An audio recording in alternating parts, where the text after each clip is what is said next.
Bonjour et Boker Tov, nous allons étudier aujourd'hui la 6e montée, le chichi de Parashat Shemot, dans le cadre du Bet Amidrash Hillel, Bet Amidrash fondé à la mémoire du Rav Hillel Pevzner Zichrono Livracha.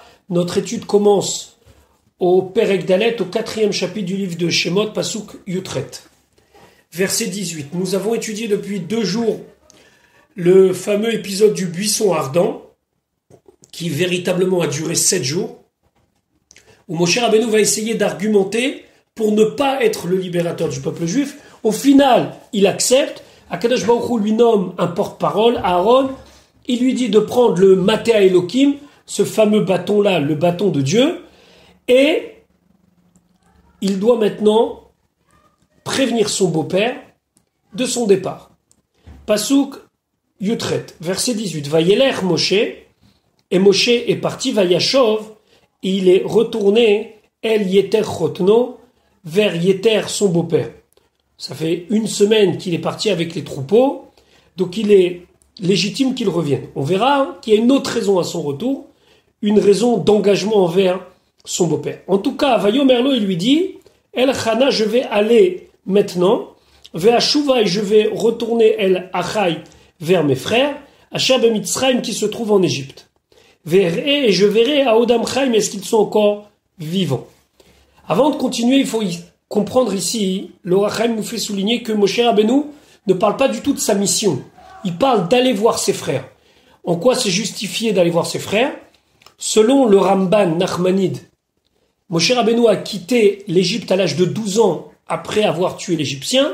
Selon le Midrash, il a quitté à l'âge de 20 ans.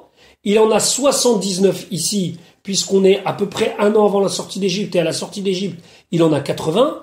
Donc c'est tout à fait justifié que quelqu'un qui depuis des dizaines et des dizaines d'années n'a pas vu ses frères, n'a pas vu ses proches, qu'il aille s'enquérir de leur santé. Donc pour l'instant, Yitro n'est pas au courant d'une mission autre que ça.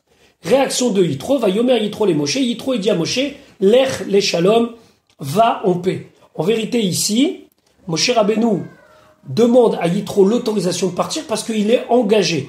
Au moment du mariage avec Tzipora, Moshe Rabbeinu s'était engagé auprès de Yitro qu'il ne quitterait jamais Midian sans le prévenir. C'était suite à la demande de Yitro, puisque Yitro avait entendu que Yaakov avait quitté Lavan du jour au lendemain. Donc, il est engagé par une shvoua, par un serment.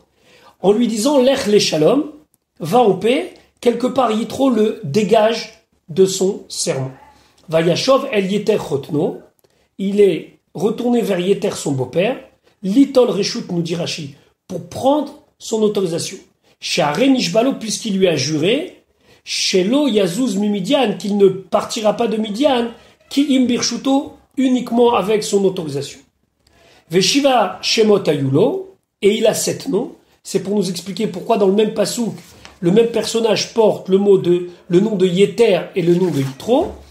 Il s'appelait Reuel, Yeter, Yitro, Kenny. On reviendra là-dessus au début de la parashat Yitro. Donc pour l'instant, il n'est pas question d'un départ définitif, il est simplement question d'aller voir la situation de ses frères.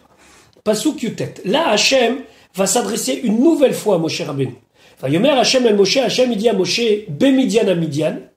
Donc on n'est plus ni à Ara Elohim, on est à Midian. Lech va shuv Mitzrayim. Retourne en Égypte. Alors selon le Ramban, ça veut dire n'aie pas peur. Mais ici on peut voir que Akadosh Baruch Hu veut bien lui signaler que, attention, on ne parle pas d'un départ momentané, on parle d'un retour en Égypte. Et pourquoi tu dois retourner en Égypte? Moshe il a quand même une crainte. C'est comme ça qu'on comprend dans le Pshat, qu'en Égypte il a laissé des gens qui veulent le tuer. Alors Hachem il lui dit qu'il met tout, car ils sont morts, kol ha'anashim, tous les gens, on parle ici de Datan va'Aviram, amevakeshim et nafshecha, qui veulent ton âme, ça veut dire qu'ils veulent te tuer. Rashi, qui met tout, kol ha'anashim, car ils sont morts tous les gens, miem, c'est qui ces gens-là? Datan va'Aviram, c'est Datan va'Aviram, mais c'est très étonnant, parce que Datan va'Aviram, on va les retrouver dans le récit biblique. Chaim ayou, ils étaient encore vivants en vérité, alors pourquoi on les appelle morts? Et là, chez Yardou minirseem, ils sont descendus dans leur propriété, ça veut dire qu'ils sont devenus pauvres. Ve'ani chashuv kemet, et le pauvre est considéré comme un mort. Donc, physiquement parlant, ils sont encore là, mais ils n'ont plus aucune influence. Donc même si Moshe Rabbeinu vient, il n'a rien à craindre 2. C'est ici intéressant aussi de souligner que Moshe Rabbeinu, dans ses négociations avec Hachem, il a avancé plein d'arguments pour ne pas aller en Égypte. Mais il n'a jamais avancé l'argument « je ne peux pas retourner en Égypte car on veut me tuer ». Et là, le roi Chaim dire, c'est ici, il faut souligner le shevach, la qualité de Moshe Rabbeinu, que son problème n'était pas un problème personnel, c'est un problème plus global, le mérite des Bnei Israël, est-ce que lui va être à la hauteur, etc., etc. Il n'a jamais mis en avant le fait qu'il avait des ennemis en Égypte. Pasukra, Vaikach Moshe, Moshe l'a pris à Tishto, sa femme, Tzipora, Ve'et Banav et ses enfants. On n'était pas au courant qu'il en avait plusieurs, on était au courant d'un seul, mais là il venait d'avoir un nouveau-né, ça va être prouvé par le récit à la suite.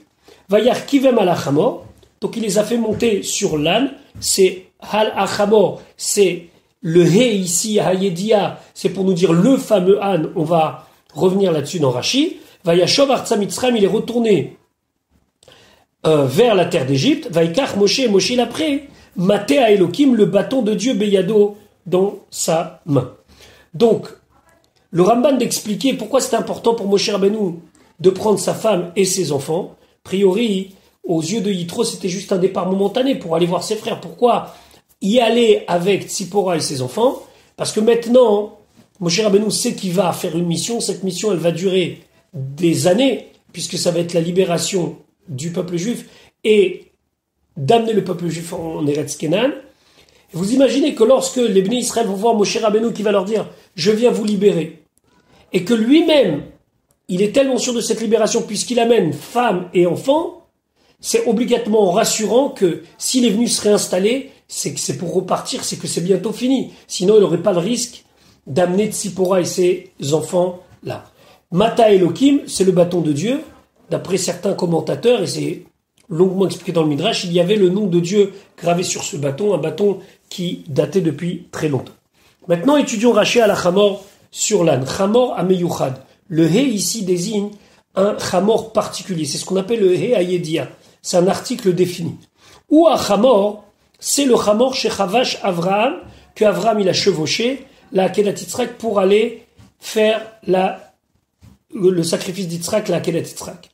Ve'u she'atid Melech HaMashiach. C'est cet âne-là que le Melech HaMashiach, dans le futur, va utiliser les Idgalot Alav pour se dévoiler sur lui. Chez Neymar, comme c'est marqué dans Zecharia, Ani Verochev Alachamor, que le Mashiach sera à l'image d'un pauvre qui chevauche un âne. Cet âne a vécu très longtemps, puisqu'il date déjà depuis l'époque d'Avraham.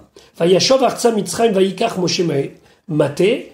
Il est retourné, Moshe, en Égypte, si on lit le sens simple, pas vers l'Égypte, mais en Égypte, et il a pris le bâton à Elohim. En Mugdam Umeocha, Medugdakim Bamikra. Des fois, dans le récit de la Torah, il n'y a pas l'avant et l'après. Ça veut dire que ici, il n'est pas encore parti, il est en route, il n'est même pas encore arrivé, mais on nous dit comme s'il était déjà arrivé, parce que on suit un ordre chronologique global, mais des fois, dans des faits, s'il n'y a pas des grandes différences de date, on peut, pour le récit, devancer une chose par rapport à une autre. Maintenant, Akadosh Baruch Hu s'adresse à Moshe, il s'apprête à partir, et il va lui donner des recommandations concernant la manière dont il va agir devant le Pharaon. Pasuk Rafale, Vayomer Hashem el Moshe, Hashem il dit à Moshe, Belechtecha, lorsque tu vas aller la Shuv Mitzrayma pour retourner en Égypte, Re'e, alors littéralement voir, en vérité c'est réfléchi, regarde bien, Kol Amoftim, toutes les choses merveilleuses, Asher Samti Veyadecha, que j'ai mis dans ta main. Va asitam, et tu les feras l'ifne paro devant paro. Va ani, et moi, achazek et libo, je vais renforcer son cœur. Velo yeshalach et ta'am, et il ne va pas renvoyer le peuple. Déjà, ici, le pasouk veut nous apprendre quelque chose. Mais quoi? Alors Rachid nous le dit. Belechtecha la shuv mitzrayma, lorsque tu vas partir pour retourner en Égypte, da, sache, she'al menatken teler. C'est pour cela, c'est à cette condition-là que tu vas aller. C'est-à-dire, she'tehe gibor beshlichuti, que tu sois fort dans ma mission, la asot kol moftai, de faire toutes les choses merveilleuses, l'ifne paro devant Pharaon, vélo tiramemenu, de ne pas l'avoir peur de lui.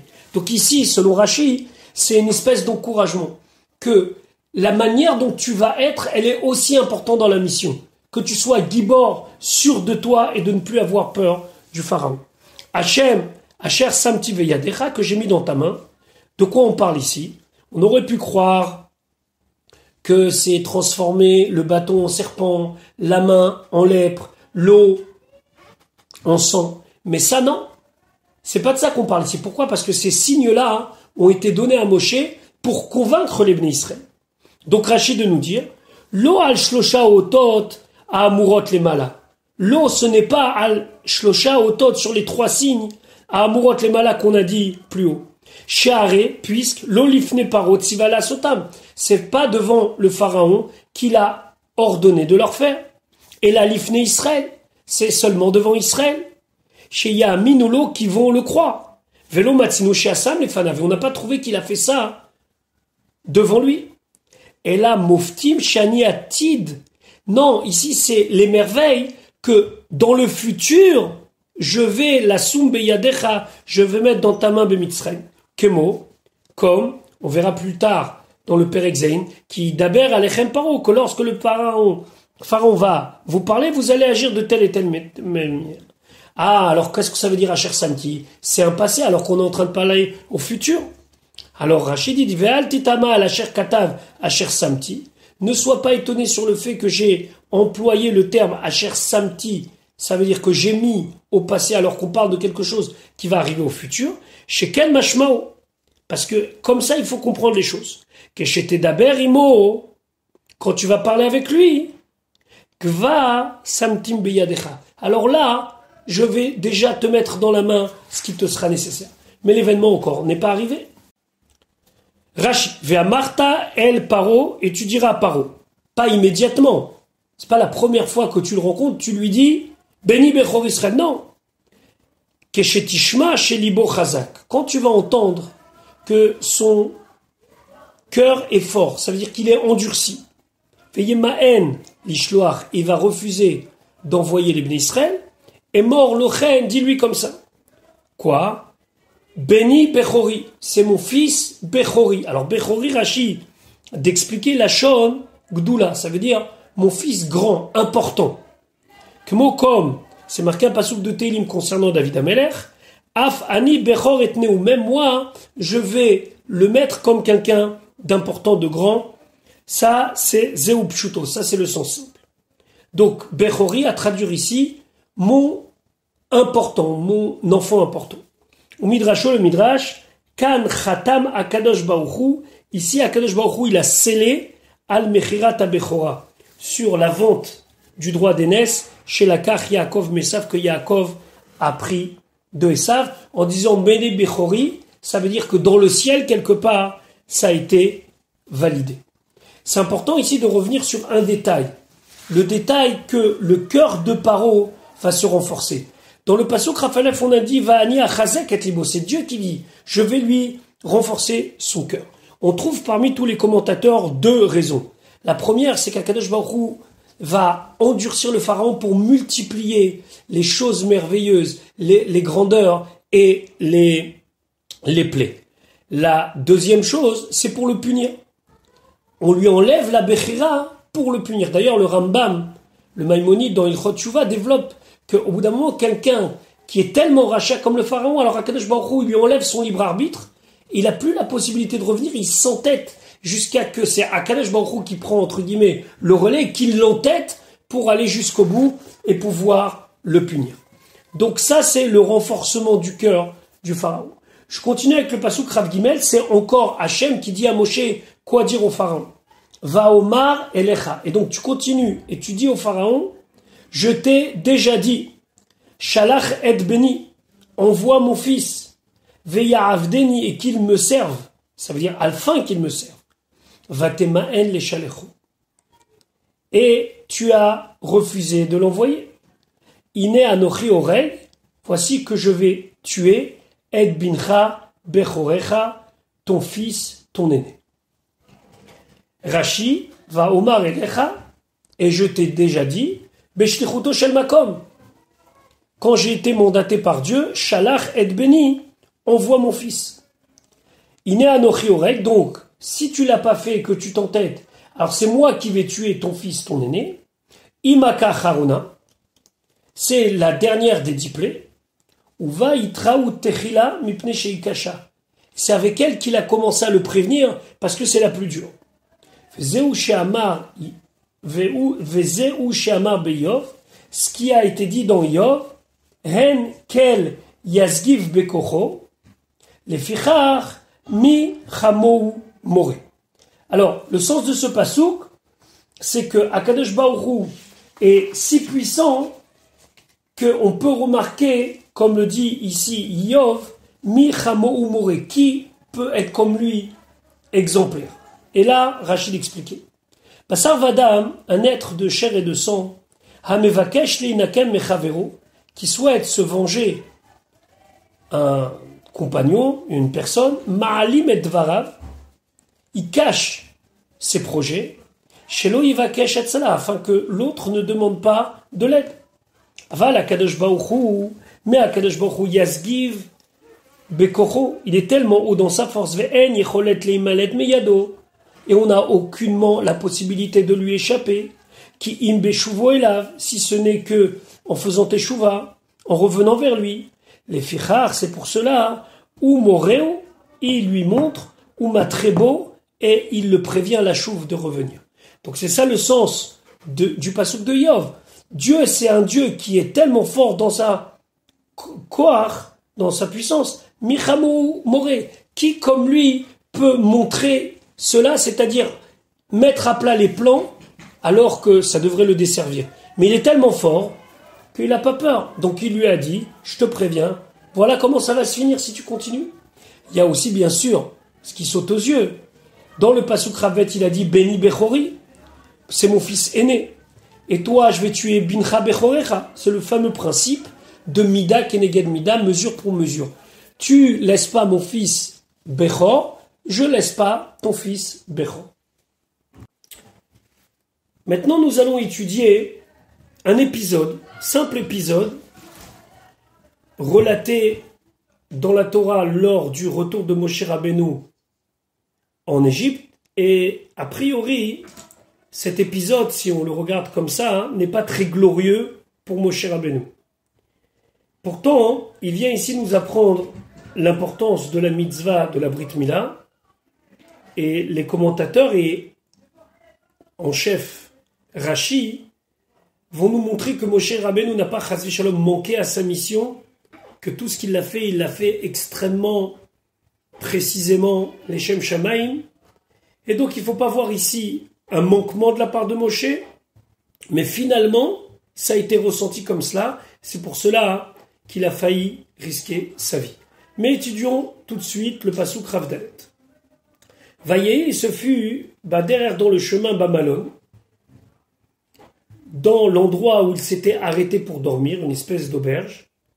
Vaïvgeshe ou Hachem. Et Hachem l'aborda. Véritablement, c'est un ange qui l'a abordé sous la forme d'un serpent. Vaïvakesh amito. Et il a voulu le tuer. Rashi, Vayehi, et ce fut lorsque Moshe, derrière Bamalon, il était en chemin, installé dans une auberge. Vaïvakesh amito, il a voulu le tuer. Qui a voulu le tuer? Amalach. Et qui a voulu tuer, c'est le Malach. Et il voulait tuer qui? Les Moshe. Les filles, puisque Shelo Mal et Eliezer Beno. Il n'avait pas fait la Brit Mila de son nouveau-né Eliezer. Ve'ad Shenit Rachel. Puisqu'il a été négligent. Ne'enash Onesh Mita, il a été condamné à mort. Tanya Amar Rabbi Yossi dit Chaz v'shalom. Dieu préserve de dire une telle chose. Les paroles que Rashi cite précédemment, c'était les paroles de Rabbi Yoshua ben Kocha. Lo nit Rachel, il n'a pas été négligent. Et là, seulement il s'est dit la chose suivante. Amar, seulement il s'est dit la chose suivante. Amoul, je vais lui faire la Brit Mila maintenant. Ve'etse la derech, et je vais aller en chemin. Et après, qu'est-ce qui va se passer? Sakana, il a Tinok. C'est un danger pour le Tinok. Ad Shlosha Yamim, les 3 jours après sa Brit Mila. Amoul, si je fais la Brit Mila, Vesh et j'attends. Shlosha Yamim, 3 jours. Akadosh Baruch Hu Tzivani, Akadosh Baruch Hu, il m'a ordonné l'Er Shuv Mitzrayma. Retourne en Égypte. Je peux attendre 3 jours et lui dire non, 2 minutes. Attends, j'ai d'autres choses à faire. Alors, Moshe Rabbeinu, il s'est dit, je fais pas la Brit Mila. Alors à ce moment-là, pourquoi il a été puni? Ou mipnema ne'einash mita. Pourquoi il a été condamné à mort? Par le ciel, les filles shenita asek bamalon trila. Parce qu'on ne lui reproche pas de ne pas avoir fait la Brit Mila à son fils. On lui reproche qu'il n'était pas assez préoccupé pour ça. Preuve en est, lorsqu'il arrive dans le malon, dans l'auberge, il pense d'abord à s'installer avant quelque chose de plus important, qui était d'organiser, s'il en avait la possibilité, la Brit Mila de son fils. Ainsi c'est marqué, Pemasechet Nedal. Ve'aya malach, et le malach naase kemin nachash, était semblable à un serpent, ou bol'o, et il l'avalait mirosho ve'adiechav, de sa tête jusqu'à ses hanches. Et après il ressortait. Ve'choser ou bol'o meragla ve'adoto makom. Et après, il l'avalait des pieds jusqu'à l'endroit bien connu, c'est-à-dire l'endroit de la Brit Mila. Et Vina Tzipora, alors là Tzipora, elle a compris, chez Bishvil Amilaou, que tout ça arrive à cause de la Mila. Alors, qu'est-ce qu'elle fait Tzipora? Pasuk Rafé Vatikar Tzipora Tzor. Tzipora, elle prend un caillou pointu, aiguisé. Vatichot, et elle a coupé, et Orlat Bena, l'escroissance de son fils, ça veut dire la partie qu'on a l'habitude de couper à la Brit Mila. Vatagar les raglav. Elle lui a envoyé, ça veut dire ce petit morceau de chair, l'excroissance, la orla, elle l'a envoyé au pied de Moshe Rabbeinu. Comme pour montrer au malach, lâche-le, voilà, on a fait la Brit Mila. Vatomer, et là elle a dit, ki chatan damim, car tu es chatan damim, ça veut dire que tu allais faire couler le sang de mon mari, Atali, tu es pour moi. A priori, elle s'est adressée à l'enfant.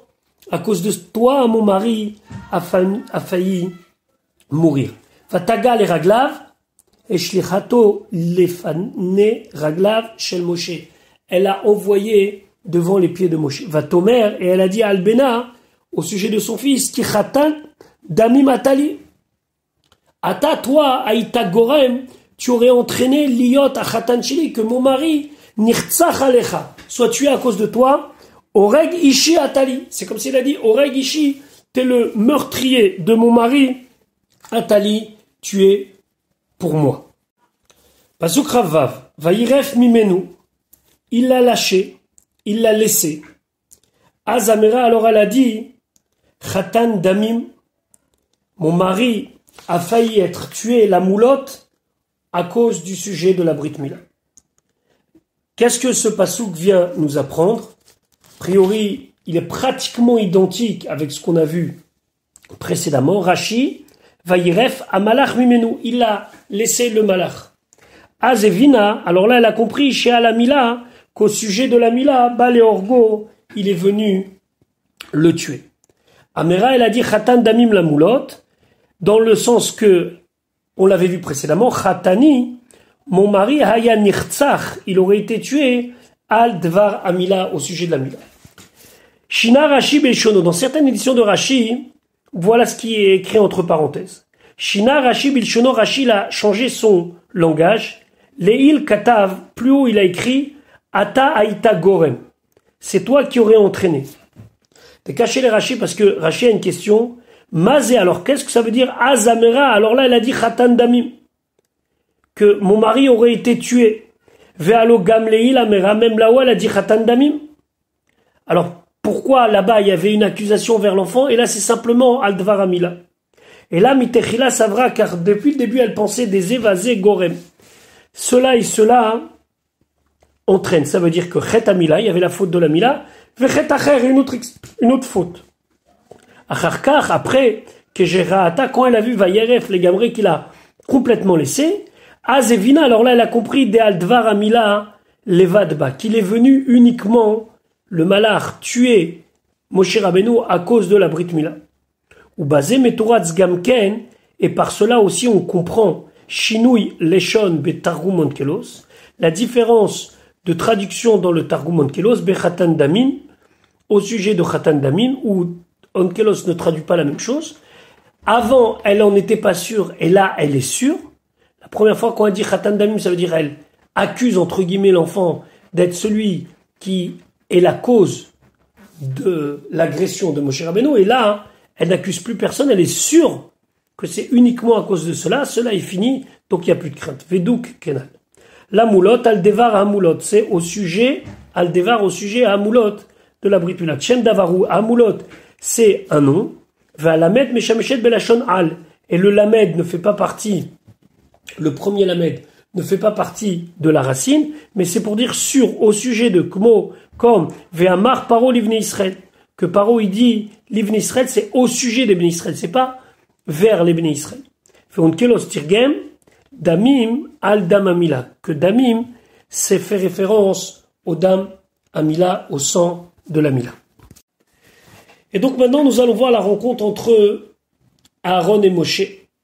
Cette rencontre ne va pas se faire en Égypte, mais avant l'arrivée de Moshe en Égypte. Pasuk Ravzain, Vayomer Hashem el Aaron, Hashem il a dit à Aaron, Lech va likrat Moshe, la rencontre de Moshe à Midbara, dans le désert. Vayelech, et il est parti.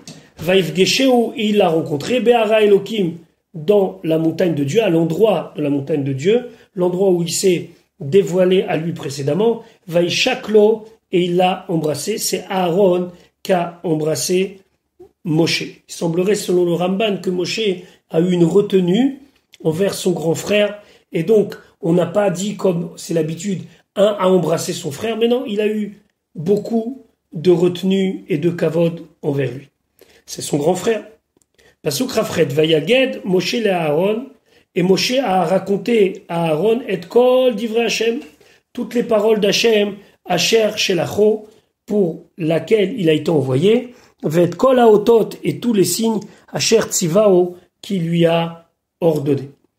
Et il lui a raconté, selon le Ramban, tout, même ses hésitations, même ses refus, etc., etc. Et le Ramban, de finir, qui lui a dévoilé le nom d'Akadosh Baruch Hu, le Shem HaMefourash. Pasuk Ravtet, Vayelech, Moshe et Aaron, ils sont partis, Moshe et Aaron. Pourquoi c'est un singulier alors qu'on parle de deux personnes? Parce qu'ils étaient d'accord et résignés les deux pour accomplir la mission de Dieu. Vayahasvu, ils ont rassemblé Kol Zikne Bnei Israël, tous les sages des Bnei Israël. Pasuk Lamed, Vaidaber Aaron, Aaron il a parlé, et Kol Adevarim, toutes les paroles, Asher Diber Hashem el Moshe, que Hashem a parlé à Moshe, il fait ici son rôle d'interprète, de porte-parole, Vaya Saotot, et il a fait les signes, les Ne'aham, devant le peuple, les signes du serpent, de la main et de l'eau. Pasuk Lamed Aleph, Vaya Amen Aham, le peuple a cru, contrairement à la crainte de Moshe. Vaishmeou, ils ont entendu Kipakad Hashem, que Hashem s'est souvenu et Bnei Israël des Bnei Israël, et il va les libérer. Vechira'a, et qu'il a vu être oniam leur souffrance. Vaikedou, ils se sont inclinés. Vaishtachavu, et ils se sont prosternés. Pour finir la montée du jour, il faut ramener le Pirkei de Rabbi Eliezer qui dit que lorsque Moshe et Aaron sont arrivés devant les Bnei Israël, ils ont fait les signes. Le serpent, la main, l'eau qui se transforme en sang. Et ils étaient perplexes. Alors ils sont partis voir Serach bat Asher, la fille de Asher, Serach bat Asher, qui était une des femmes les plus âgées en Mitzrayim. Et ils lui ont dit, tu sais, le libérateur est arrivé, il nous a fait des signes extraordinaires. Elle leur a dit, les signes c'est pas une preuve, les miracles c'est pas une preuve. Alors, ils ont insisté, tu sais, ils nous ont dit que Pakod, Yifkod, Elokim Etrem, Dieu s'est souvenu de vous. Alors, elle leur a dit, ah, s'il a parlé comme ça, hein, c'est que c'est lui le libérateur. Parce que j'ai entendu de mon père, Pakod, Yifkod. Et le fait que Serach bat Asher a dit, voilà, ils ont le code secret, et donc c'est lui le libérateur, alors à ce moment-là, hein, Vaya Amen à Aham, ils ont cru le peuple, Kipfakad Hashem, car Hashem s'est souvenu, mais sous quelle forme on dit souvenu? Pakad pour faire référence à Pakod Pakadti, le code secret entre guillemets, qui était celui de la Géoula. Voilà, je vous souhaite une bonne journée et Be'ezrat Hashem, on en verra un petit peu plus tard l'audio de la 7e montée du Shvi.